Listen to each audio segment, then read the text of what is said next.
Cancer, Pisces, and Scorpio. Tignan natin kung ano yung kalagayan ng iyong kaperahan. This is timeless reading po. Kung kailan nyo ito mapanood, pwede pa rin po kayong makaresonate. Okay? Cleanse natin yung space, yung energy mo. Ayan. So, simulan po natin. Tignan natin kung ano ba ang kalagayan ng iyong kaperahan ngayon. Spirit guide. Or it could be your energy. Tingnan natin. We have self-sabotage. Ayan. Pwedeng you're giving your efforts, water signs, pero kayo din mismo. Ayan, parang, ano ba, hindi ba kayo sigurado sa mga ginagawa po ninyo? You know, self-sabotage ninyo yung inyong sarili. Parang sinasabi nyo yung kahinaan nyo towards sa ibang tao. Or meron kayong ginagawa, di ba? You're giving your best, but pag napapag-usapan nyo yan ng, kunwari, mga kaibigan mo, lagi kang may negative na nasasabi about sa sarili mo. About dun sa ginagawa mo. Parang ikaw mismo yung sumisira sa sarili mo. Yan. So, we have number 2. Okay? Or pwede rin ganito. You have money. Tapos, kinikwento mo sa kanila kung paano mo nakuha yon. Hindi naman sa illegal mo yan nakuha, pero sinasabi mo sa kanila, binibigyan mo sila ng ideas. Tapos ano pa? Diba, you have the money nga. Tapos sinasabi mo, tapos ayun, nauutangan ka, di ka makatanggi kasi sinabi mo na may pera ka eh. Yan, so medyo nagiging, at the same time, no, nagiging vulnerable ka rin sa ibang tao kapag mayroon kang pera. Tingnan natin past situations mo about kaperahan. Yan, past situation, past issues mo. Tingnan natin.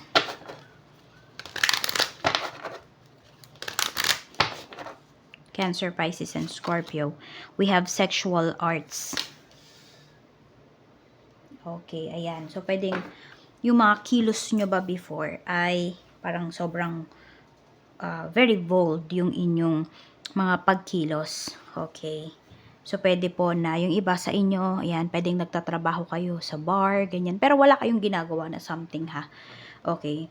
Pero, dahil nga, dun ka nagtatrabaho, tingin sa'yo ng mga tao, ganito ka, ganyan ka. Yung mga ganun ba? Yung mga, parang hindi sila sanay na pag sinabing ganun yung trabaho is pupasok sa ganitong work, ito na yung work mo talaga. Pwede rin meron dito, 'di ba ang kadalasan na talagang nami-misinterpret or na-stereotype natin is yung kunwari mga nagja-Japan. 'Di ba hindi naman lahat ng nagja-Japan ay 'di ba sa bar nagwo-work, or hindi naman lahat ng nagtatrabaho sa bar ay sumasama kung kanino na ano nila, 'di ba? Hindi naman ganun. Pero, pag naisip ka agad, ay, ganun si ganyan. So, yung iba po dito, ayan, pwedeng, it's either, ito yung laging nasasabi sa inyo. Ayan, yan yung issues na binabato sa inyo. Na, ganito, ganyan. Parang ginamit mo yung katawan mo para magkaroon ka ng pera. Hindi naman siguro lahat sa inyo ay nag-Japan, ano, pero, ayan po, marami. Yan. Diba? May iba pa namang trabaho dun. Diba? Yun lang ba yung trabaho doon? Hindi naman, hindi pa. Pero yun nga yung nasasabi sa inyo. Diba? Ang ano nga is Japayuki, ganon. So, parang, diba pag sinabing ganon, meron siyang masamang connotation. Tingnan natin. Past issues.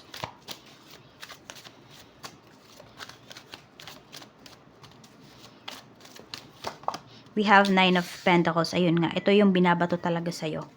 No? Or pwedeng mayroon po dito na baka nakapag-asawa kayo ng ibang lahi. So, iniisip agad nila na, kaya yumaman si ganyan, si water signs, kasi nakapag-asawa siya ng ibang lahi. Yung tipong ganyan, yan yung mga binabato po sa inyo. Diba? Di nila alam, pwedeng mas mapera ka pa dun sa dun sa karelasyon mo, dun sa napangasawa mo. Ayan po, 9 of Pentacles. Kaya naman, marami talaga dito, no? Yung iba sa inyo nag-take advantage sa inyo. Kasi una, iniisip nila, hindi mo pinaghirapan yung pera na mayroon ka. So, isa yan sa mga naging issues ninyo in the past na pwedeng hanggang ngayon, issues nyo pa rin yan kasi hindi kayo makawala sa mga obligations ninyo. Pwedeng towards your family. Kasi nga iniisip nila na mayaman yung napangasawa mo or mayaman ka at nakuha mo yung pera na yun, hindi mo yun pinaghirapan, tipong ganyan. Check natin. Present issues naman. Ito, pwede nga din tong present issues eh. We have love. Ayan naman ang issues ninyo ngayon na in love. Na in love yung iba. Tignan natin. Or dahil na in love kayo, ayan, yung napangasawa nyo pala, yung pinili nyo pala, yung pinaglaban ninyo, hindi pala kayo kayang buhayin. So, love, isa sa dahilan niya ng paghihirap mo ngayon, water signs. Kasi akala mo naka-jackpot ka dun sa pinili mo. Tipong ganun. Pero yung nakapili talaga sa'yo, yung pumili sa'yo, jackpot talaga siya. Yung pinili mo pala. Kasi pwedeng ikaw ngayon yung nagtatrabaho para sa family ninyo. Tignan natin. Yung akala mo ba may makakatuwang ka sa buhay pero hindi ganun yung nangyari. For some of you po. Ng iba dito, pwedeng mga bata pa. I mean, 28 to 33 to 35 years old. Check natin. Okay, dalawa yung pinakita dito. We have the Hierophant. We have 4 of Cups. Okay, yung iba nga po sa inyo. Ayan. Hindi na kayo makaalis. Na-trap na kayo dito. Kasi iba sa inyo, it's either kasal. Ayan.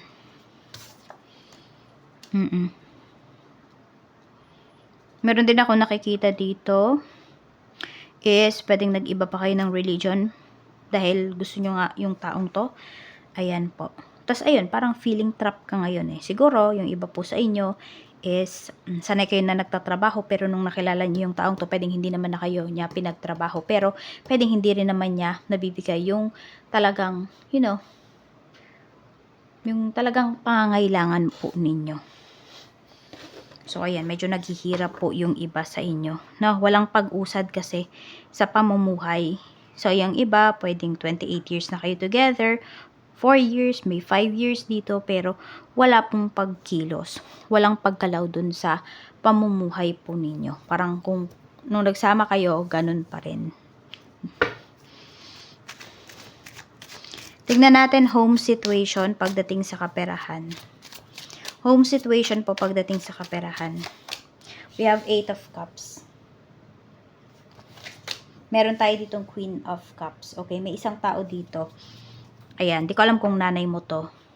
Di ko alam kung nasa poder ba kayo ng nanay mo, ganyan. Or ng kamag-anak. So, may isang babae dito na pwedeng ito yung nag-encourage sa'yo. Ayan. Parang may bata dito na nag-asawa eh. Bata pa nag-asawa, ganyan. So, pwedeng ikaw in-encourage ka ng parents mo. Ito, pwedeng nanay mo yan. Na mag-aral ka ulit. Na magbalik-aral ka. Queen of Swords. 2 of Cups. Pinag-iisipan nyo na ba? Kung makipaghiwalay kayo dito, yung iba po sa inyo, ayan o. Kasi wala na kayong ano eh. Parang naiisip mo, excuse me, nakikita nyo na parang wala kayong future talaga. Pag mag-stay kayo dito, parang puro pagmamahalan lang talaga at walang pagkilos dito ay wala talaga mangyayari sa relationship. So, yung iba sa inyo, need nyo pong maging matalino. Ayan. Baka nga iba sa inyo, ngayon nyo pa lang yan gagawin eh. Na kayo ay magtatrabaho, kayo ay aalis, punta kayo yung iba sa inyo sa Japan, ganyan. Tignan natin. Baka may tita ka na nag-work doon, tas kuhanin ka. I mean, may matutuluyan ka kaagad. Kasi may nagpo-pursue talaga sa'yo dito eh, sa family mo.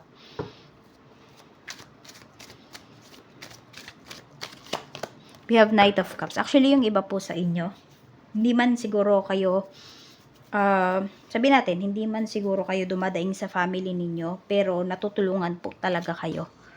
Ayan. Marami sa inyo ha. Kahit di kayo nagsasalita, I mean, di kayo nagkikwento sa kanila ng mga nangyayari sa life mo, sa family life mo, pero nandyan sila, oh, handa kang tulungan. Water signs. Parang sila pa talaga yung nakakatulong sa'yo. Yung iba sa inyo, pwedeng kayo yung panganay, pero 'di ba sa halip na kayo yung makatulong sa family, sila pa yung tumutulong sa inyo. Yan, ramdam nila. Lalo na ito kung buhay pa yung mother mo, ramdam niya yung paghihirap mo. Kaya, pwedeng siya yung nag-encourage sa'yo. At sa tulong ito ng tita mo. Ganyan, ng auntie mo. Tignan naman natin your friend situation. Pagdating sa money. Tignan natin. We have 2 of Wands. Oh, pwede rin pala friend mo to, yung nag-aano sa'yo. Yung nag-encourage sa'yo, na iwan mo na yung person mo. We have 6 of Pentacles. Even friends, may mabait din sa'yo ditong kaibigan mo. Yung iba sa inyo nga dito, merong tao dito na hindi mo pa siya nami-meet. Pero, hindi mo pa siya nami-meet personally, pero grabe na yung tulong na binibigay sa'yo. One of your soulmate yan, yung tao na yan. O, yung tinuring mong kaibigan na yan, soulmate mo siya. Kaya, ayun, kaya din panatag siya na tumulong sa'yo. Kasi, feeling niya din na matagal ka na niyang kilala kahit hindi pa naman kayo nagkikita. Ayan po. So, may magandang energy naman dito. At saka may maganda, tignan mo, ang dami mong help na nare-receive. Ang kailangan mo na lang talagang gawin ngayon, water signs, ay tulungan yung sarili mo. Okay, check naman po natin, opportunity na paparating pagdating sa trabaho. Meron tayong King of Swords. Meron tayong 4 of Pentacles. Ayan po. So, secure. Secure po yung trabaho. Or, meron dito, panggabi yung trabaho ninyo at malaki talaga yung pera na kinikita po ninyo. Ayan. Ayan, panggabing work siya, yung pinapakita dito. So, ayan, try nyong maghanap water signs ng trabaho na panggabi. Na malaki po ang kita. Meron yan. Maghanap lang po talaga kayo. Kasi may mahahanap daw kayo talaga. Or kung hindi man ikaw yan, encourage mo yung asawa mo kung ayan na, ayaw niyang lumabas pag umaga. Encourage mo siya na maghanap siya ng trabaho na panggabi. Ayan, tignan natin kasi mas malaki po ang kita. Tignan natin sa business naman, kamusta? Sa business, we have Ace of Pentacles. Maganda rin po pagdating ang energy, ang sales sa business, ang sitwasyon. We have the World. Ang lalaki, parang puro big time yung mga makaka-deal po ninyo pagdating dito sa inyong business.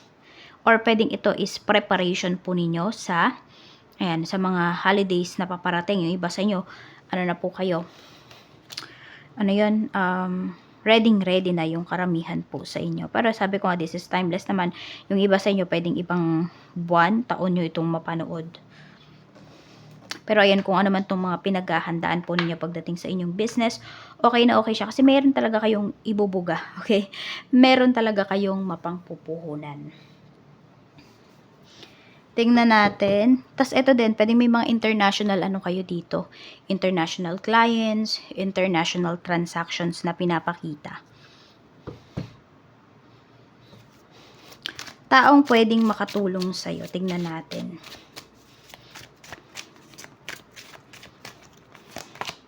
We have the Hermit. This could be, someone na hindi na siya buhay. This could be your ancestors for some of you. Oo. Meron naman dito, buhay. Ayan po. Pwedeng ito naman ay uncle mo na mayaman. Yan. Matutulungan ka niya. Kung hindi ka man yan tulungan sa finances, kasi hindi naman porket mayaman ay sagana ng tumulong, hindi ba? Pero pwedeng tulungan ka niyan, bigyan ka niya ng mga advices. More on yung iba talaga sa inyo dito, ang daming mga maiitim na cards or dark yung niya Pwedeng pagpalubog talaga yung araw or paggabi or gabi. Yung iba po sa inyo, mas maganda talaga yung opportunities na dumarating sa inyo. So, pwedeng mga panggabi pong trabaho, ayan, panggabing negosyo, yung ninyo, balakin ninyo or planuhin po ninyo. Okay. Check natin. Paano mo masasabi, na paparating na yung ginhawa? Paano mo masasabi na tapos na yung kahirapan pagdating dito sa life mo? Kuha lang tayo dito. Okay. Yan. Una, pag natuklasan mo, bakit ganyan yung asawa mo. Baka malaman mo na may third party na. Endings bring new beginnings kasi. Okay? So, yung iba sa inyo, kung haka-haka nyo lang yan, oo. Ito, magigising na po kayo sa katotohanan.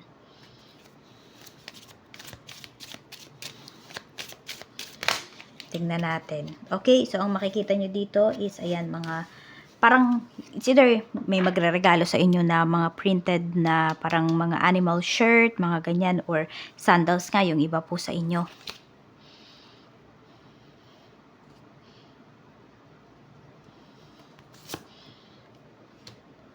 Tapos makakapanaginip kayo ng ganitong scenario or parang ganyan, no? Ganyan yung bintana, parang ewan ko ba, makaluma ba yan or ano ba to, mamahaling design ba yan ng bintana, ganyan po. Basta parang mapapaginipan nyo siya, parang nakadungaw kayo sa bintana.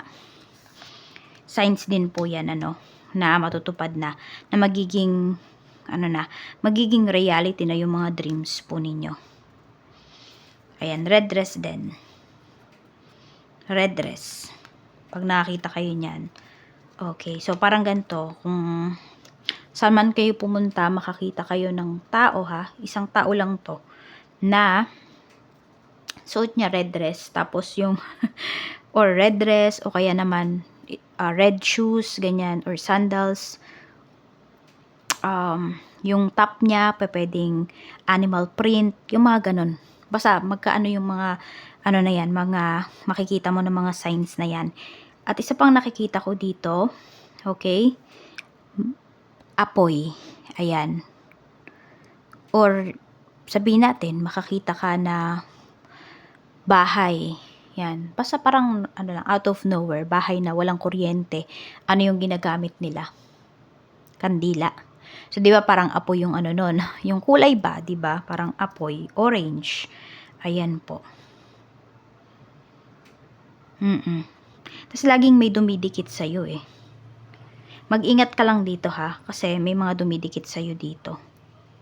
Mga negative to eh. So, mag-cleansing ka. Water signs. So, yan po yung mga signs na pinapakita dito. Ano, at saka, madalas ka makakita ng number 333 at saka 222. Ayan po. Maraming salamat. More blessings to come po. And claim nyo na yung positive energies dito sa reading natin.